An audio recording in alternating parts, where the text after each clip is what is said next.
Esta será a terceira mensagem que eu farei a exposição aqui de Ageu. E eu quero que você me acompanhe, por favor. Eu vou ler Ageu capítulo 2, versículos 10 a 19. Nós falaremos sobre o temor a Deus na vida diária. Em 18 de dezembro do segundo ano do reinado de Dario, o Senhor enviou esta mensagem ao profeta Ageu. Assim diz o Senhor dos Exércitos: pergunte aos sacerdotes sobre a lei.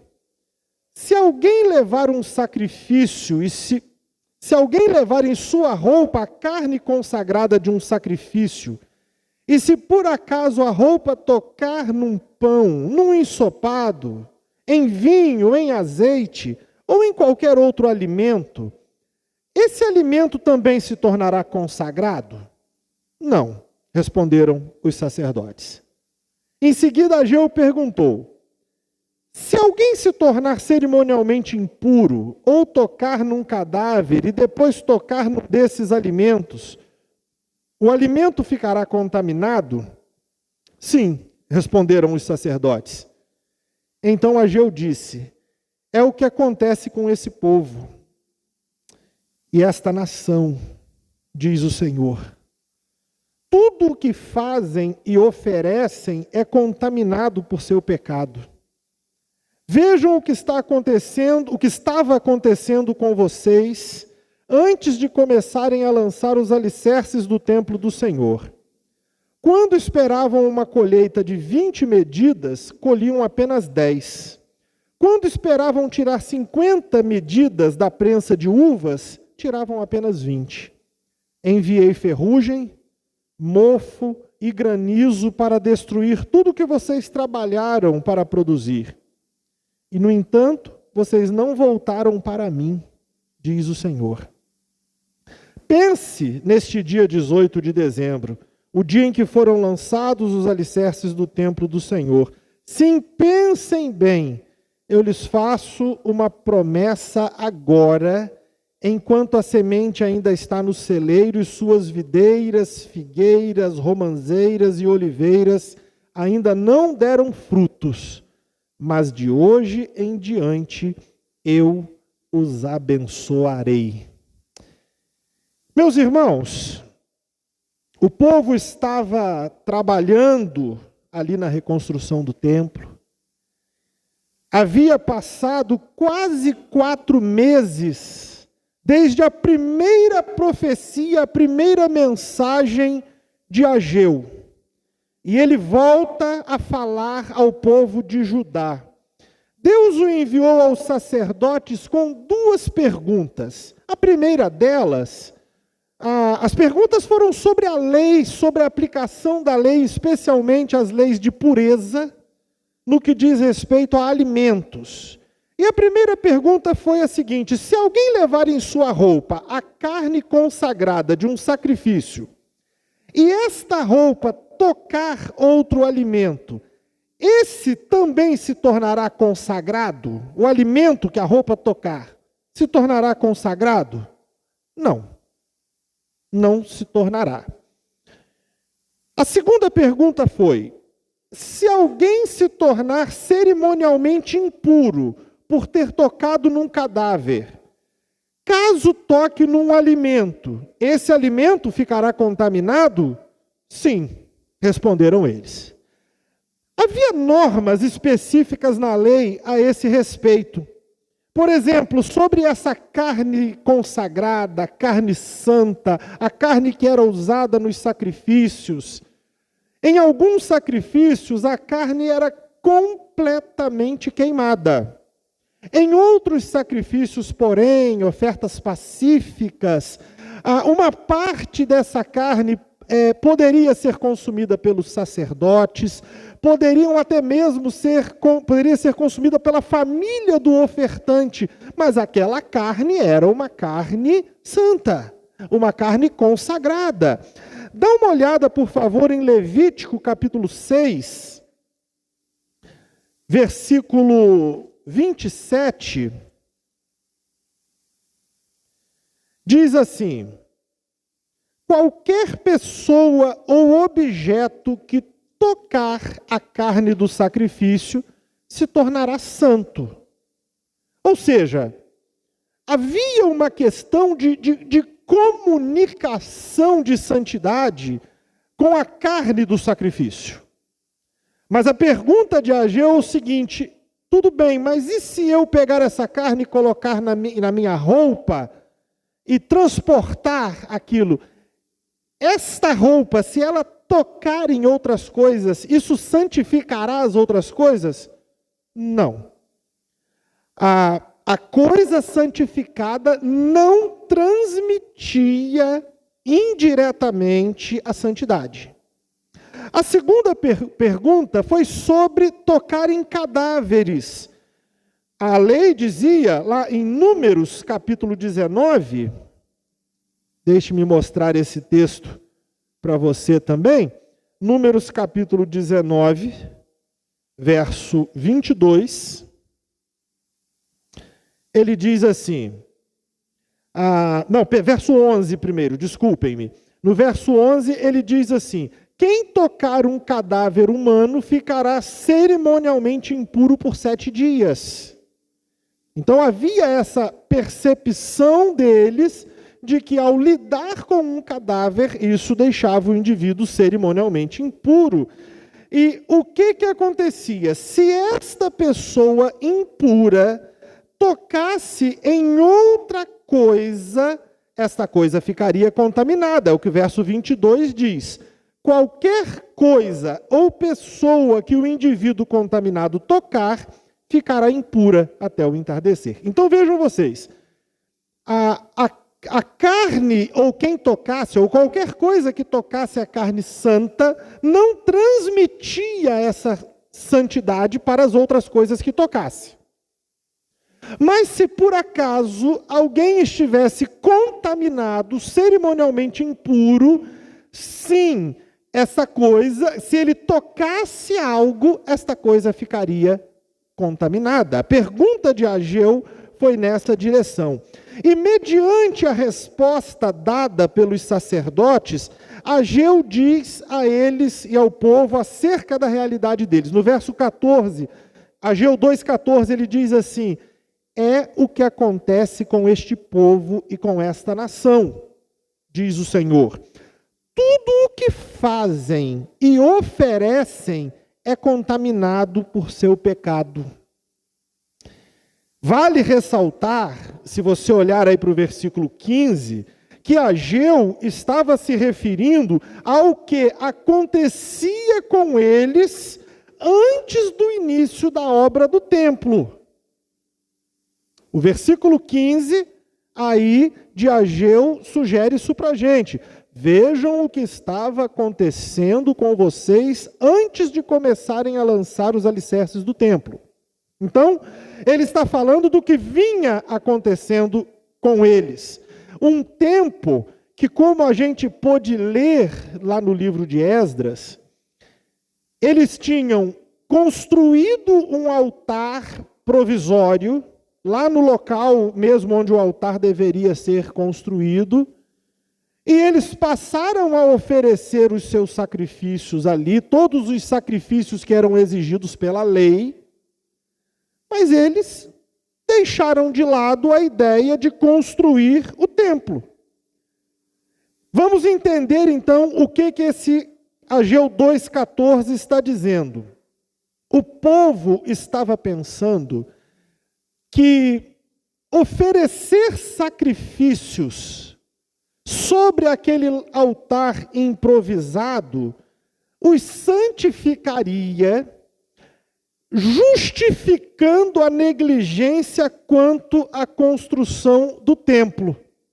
Ou seja, nós não estamos fazendo exatamente o que Deus quer, mas a gente fez um altar aqui, a gente tem oferecido os nossos sacrifícios, como se aquela atitude errada de negligenciar o templo estivesse sendo compensada pela atitude correta de oferecer as ofertas lá, como se uma coisa santificasse a outra.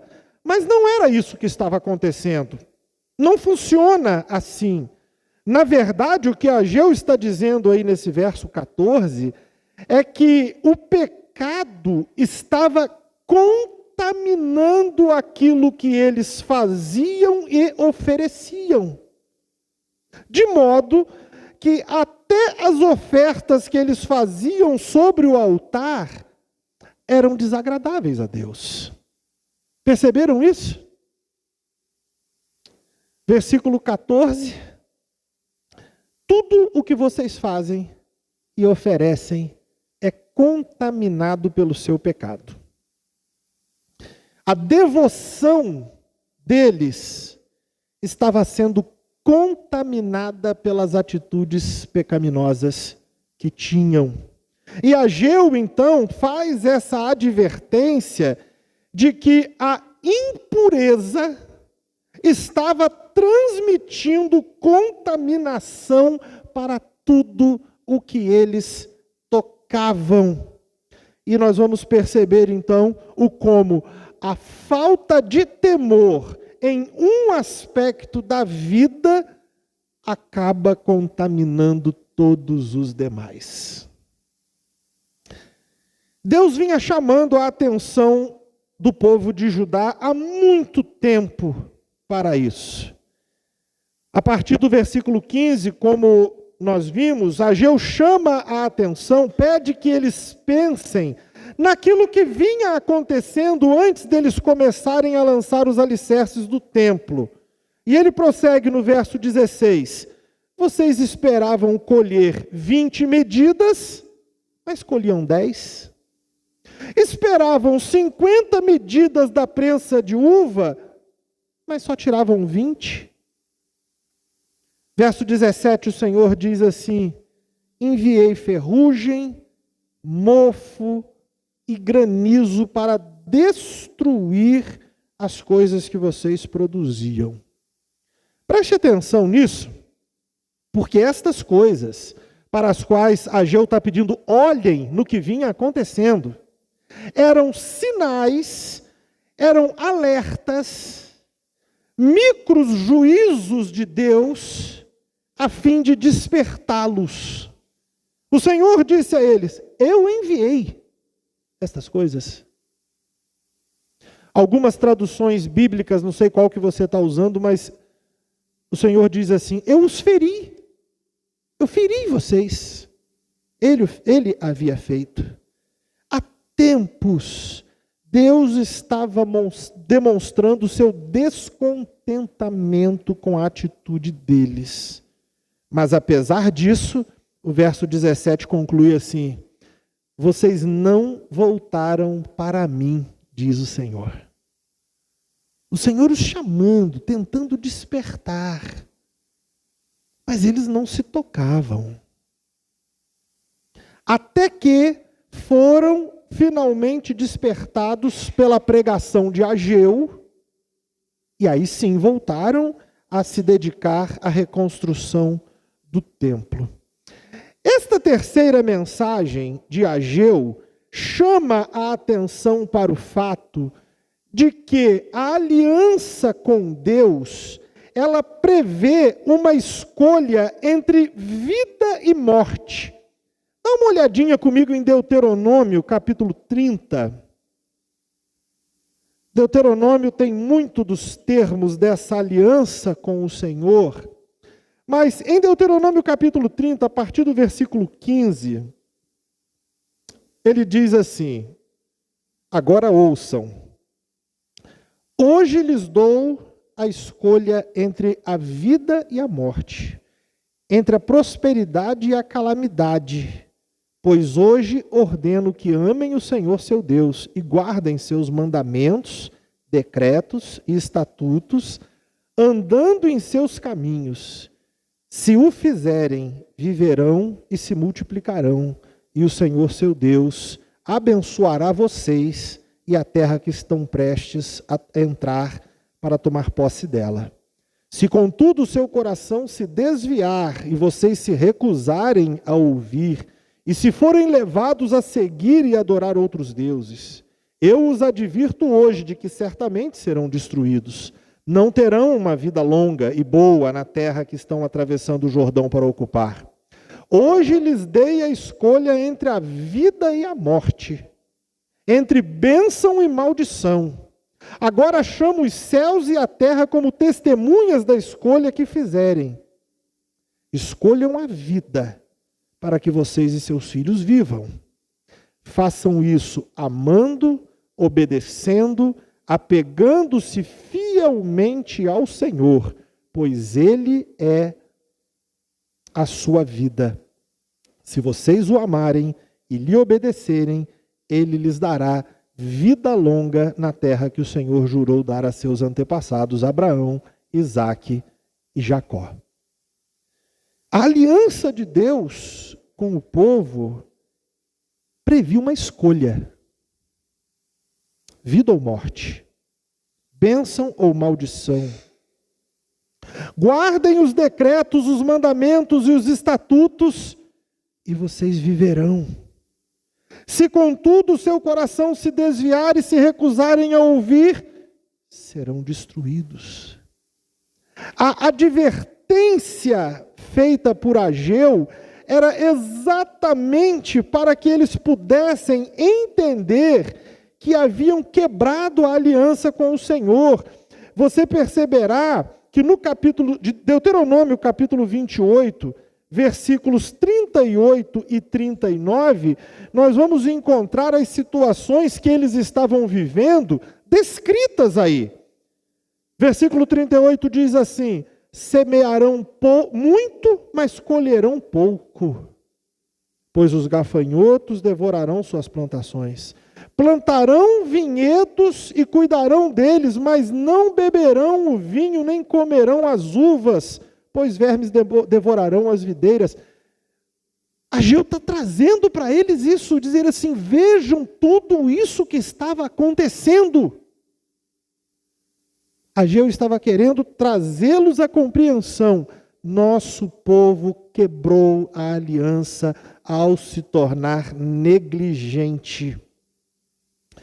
Mas com a decisão que eles tomaram agora de honrar ao Senhor e construir o templo, Ageu diz que tudo começaria a mudar. Veja, capítulo 2 de Ageu, a partir do verso 18. Tudo começará a mudar. Afinal, lá em Deuteronômio, a mesma aliança que previa maldições, caso eles se tornassem rebeldes, previa também bênçãos para a obediência.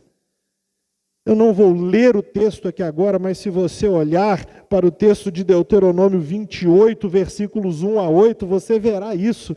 O texto vem dizendo que eles seriam abençoados na cidade e no campo, se fossem obedientes, tementes ao Senhor. Seus filhos seriam abençoados, as colheitas seriam fartas, os cestos ficariam cheios de frutos, os rebanhos seriam abençoados onde fossem e em tudo o que fizessem, e derrotariam seus inimigos. Conseguem perceber o contraste? Quando o Senhor diz através de Ageu: tudo que vocês tocam e fazem está contaminado pelo pecado. Mas lá a promessa do Senhor, lá em Deuteronômio, é que eles seriam abençoados em tudo o que fizessem e onde quer que fossem. Deus estava dizendo para eles: o cenário vai mudar. Agora a história vai ser diferente. Desde que eles se dispuseram a obedecer e retomaram ali a reconstrução do templo. Mas apesar de estarem reconstruindo o templo, eles ainda estavam sofrendo aquele tempo de escassez. Porque, na verdade, essas bênçãos da obediência ainda não haviam chegado.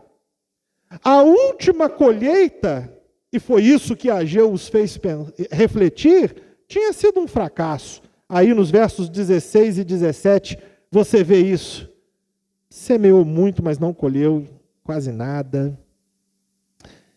Não havia ainda dado tempo para eles se recomporem. Eu posso imaginar que isso deve ter sido um cenário um tanto desencorajador, né? Nós estamos aqui obedecendo ao Senhor, passamos a fazer o que o Senhor espera de nós, mas aquelas bênçãos, aquelas promessas das quais o Senhor falou sobre a sua aliança, isso ainda não chegou. E nós vemos então no versículo 19 que Ageu traz uma palavra de ânimo, uma promessa da parte de Deus para eles. Deus disse que faria esta promessa enquanto os grãos ainda estavam no celeiro, ou seja, nada tinha sido plantado ainda, as videiras, as figueiras, as romãzeiras, as oliveiras não tinham dado fruto ainda. O Senhor antecipa que fará essas coisas para que não se pensasse que o motivo da prosperidade fosse outra coisa, a não ser a bênção do Senhor, agora que eles se dispuseram a obedecer. O Senhor antecipa isso. E o Senhor promete, então, no final do versículo 19, de hoje em diante, desde que vocês começaram a obedecer, eu os abençoarei. O temor a Deus na vida diária muda o cenário da nossa vida. Vamos pensar aqui sobre 3 aplicações dessa passagem para a nossa vida. Meus irmãos, o erro cometido pelos judeus daquele tempo é bastante comum ainda hoje. Achar que um pouco de santidade numa área da vida compensa o pecado em outras áreas. Isso acontece quando alguém sabe que está pecando, mas acha que alguns atos religiosos compensam aquilo. Eu sei que eu estou pecando aqui, mas olha, eu não deixo de ouvir o meu louvor toda manhã. E lá em casa só toca louvor. Eu sei que eu estou em pecado, mas tem um culto que eu não abro mão de participar. Como se um pouco de santidade numa área pudesse compensar o pecado em outras áreas da vida. No caso dos judeus, eles não davam importância para reconstruir o templo que representava a presença de Deus no meio deles, símbolo da habitação de Deus no meio do seu povo, ambiente no qual o culto, o louvor a Deus acontecia de forma continuada, trazia para a vida uma cultura de serviço ao Senhor. Eles não estavam se importando com isso, mas eles tinham ali um altar improvisado e tudo aquilo que a lei exigia de sacrifícios e de ofertas, eles faziam. E eles pensavam que isso contrabalançava. Não é suficiente? Só isso não basta? Não. O que Ageu estava dizendo para eles é que o pecado contaminava até mesmo as ofertas que faziam. E aquelas ofertas não agradavam a Deus. Eu não sei se você já pensou nisso, mas quem foi que disse que precisa um grande volume de pecado para contaminar? Tem 2 passagens na Bíblia que eu acho interessantes e falam sobre o perigo dos pequenos pecados. Uma delas é uma menção que nós vamos encontrar em Eclesiastes capítulo 10, versículo 1. ele vai falar aqui sobre a questão da insensatez, mas nos ajuda a entender isso. No capítulo 10, verso 1, ele diz assim: como moscas mortas produzem mau cheiro até num frasco de perfume, assim um pouco de insensatez estraga muita sabedoria e honra. A comparação deles ali, os perfumistas lá daquela época, usando óleos, essências, se uma mosca caísse ali, era suficiente para estragar aquele preparo. E o perfume maravilhoso, por uma mosca, estragava-se. E aí ele diz, numa vida também, você não precisa de ter muita insensatez. Um pouco de insensatez estraga honra, estraga sabedoria que se tem. Não precisa de muita insensatez para destruir isso tudo. Não precisa. Uma outra passagem que julgo interessante, em 1 Coríntios, capítulo 5, versículo 6, ele diz assim: não é nada bom que se orgulhem disso. Não percebem que esse pecado é como um pouco de fermento que leveda toda a massa? A comparação dele aqui é bem objetiva agora. Numa massa, num grande preparo de farinha e outros itens ali, o fermento é uma dose comparativamente insignificante. Mas não precisa de muito fermento para fazer essa massa ser levedada e crescer. Não precisa. É um pouco apenas. Quem disse que precisa de muito pecado para contaminar? Eu faço uma pergunta a vocês, que é uma pergunta, eu a considerei até perturbadora. Mas tentem imaginar, se vocês soubessem que alguém foi lá no esgoto da rua, pegou ali uma porção de água daquele esgoto, foi à caixa d'água da sua casa, pingou uma única gota daquele esgoto na caixa d'água da sua casa, 1000 litros de água talvez, uma gota. Eu quero que você pense, se você soubesse disso, você continuaria usando a água normalmente? Ou você descartaria toda a água e mandaria lavar a caixa? Eu tenho certeza que a gente sabe que não precisa de muita coisa. E por que Deus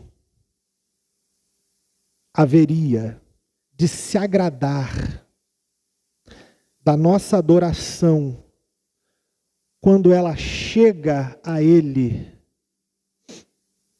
mas tem um cheiro de infidelidade, um cheiro de hipocrisia, de falta de temor? Talvez a gente não perceba, mas pode ser que a gente haja como um marido. Me perdoem os maridos aqui por botar vocês na fogueira. Mas que na semana inteira não ajuda com nada. É um porcalhão. Só tem tempo para TV, para celular. Mas no final de semana aparece com flores e diz: vamos almoçar fora? Como é que isso cai, mulheres? Será que a gente não faz coisa parecida E no final de semana a gente chega para Deus depois de uma vida sem nenhum temor ao Senhor, e a gente vem no domingo com aquela cara lavada, trazendo flores. A gente tem que pensar muito seriamente nisso. Ageu estava despertando o povo para isso, falou assim: olha, infelizmente, as más atitudes de vocês têm contaminado o que vocês fazem e o que vocês oferecem. A gente deve ter muito cuidado com isso. A segunda lição que eu quero tirar desse texto é que Deus tentou chamar a atenção deles, demonstrou o seu desprazer com aquela vida de desobediência, suprimindo as bênçãos da aliança, mas o povo não conseguia enxergar, não percebia que a mão de Deus estava os chamando, disciplinando-os ali. As coisas não estavam dando certo, a colheita era ruim, o trabalho não estava dando resultado, até os eventos naturais estavam atrapalhando, destruindo o que faziam. Uma coisa que eu quero que vocês percebam é que um crente saudável tem sensibilidade espiritual. Um crente saudável sabe discernir o seu estado espiritual e sabe quando não está bem. Ele se preocupa em oferecer uma adoração sincera. O crente saudável, ele se incomoda quando ele nota que o seu coração não está alinhado com o coração de Deus. Ele recebe a correção com alegria, ainda que doa. Mas por quê? Porque o crente saudável tem temor ao Senhor. Mas um crente que não está saudável, ele é insensível espiritualmente. Ele não enxerga o seu estado espiritual. Não consegue perceber que está mal. Não reconhece sinais que o Senhor dá. Se alguém lhe mostrar que ele não está andando em conformidade com a palavra, ele não admite, não se arrepende, porque no fundo não tem temor ao Senhor. Precisamos ter cuidado, porque nós podemos estar espiritualmente cegos em alguns momentos. É preciso que a gente avalie isso. Foi por isso que Ageu virou para aquele povo e disse assim: prestem atenção no que vinha acontecendo. Atentem. Vocês não estavam discernindo isso, mas atentem para isso. Estaria Deus te mandando sinais e você ignorando? Pense nisso. Em muitos momentos, Deus sussurra, mas Ele grita também. Esteja atento, arrependa-se, volte o seu coração para Deus, antes que seja necessário que Deus grite para chamar tua atenção. Mas a última coisa que quero destacar é o como Deus é gracioso. Porque no momento em que eles se dispuseram a obedecer, a recobrar o temor do Senhor, o Senhor se dispôs a abençoá-los. É claro que eles tiveram ainda que lidar com as consequências da desobediência que afetou a colheita passada. Algumas consequências são inevitáveis. Talvez algumas consequências nós precisemos lidar com elas por muitos anos, talvez pela vida toda. Mas desde o momento em que obedeceram ao Senhor, o Senhor disse a eles: a história daqui para frente será diferente. A história de vocês muda agora. Eu abençoarei vocês. É importante que a gente entenda que essa virada de chave em nosso relacionamento com Deus, ela é marcada pelo arrependimento e pela obediência. É quando a gente se dispõe a obedecer. E Ele, por sua graça, transforma a nossa realidade. Quando passamos a ter consciência do nosso dever para com Deus, Ele nos abençoa. Ele não diz quais frutos nós escolheremos, mas esses frutos virão. Nós veremos os resultados de uma vida de temor do Senhor. Deus demonstrou essa mesma graça através de Jesus Cristo. Quando nos arrependemos e nos voltamos para Ele por fé, Ele nos resgatou, mudou nossa condição espiritual. Deus é muito gracioso. A graça de Deus, ela vence o pecado e a impureza de uma vida quando esta se arrepende e volta-se para Ele. Não espere para entrar por essa porta. Tema ao Senhor e colha na sua vida os frutos de uma vida abençoada por Deus. Fechem seus olhos comigo, por favor.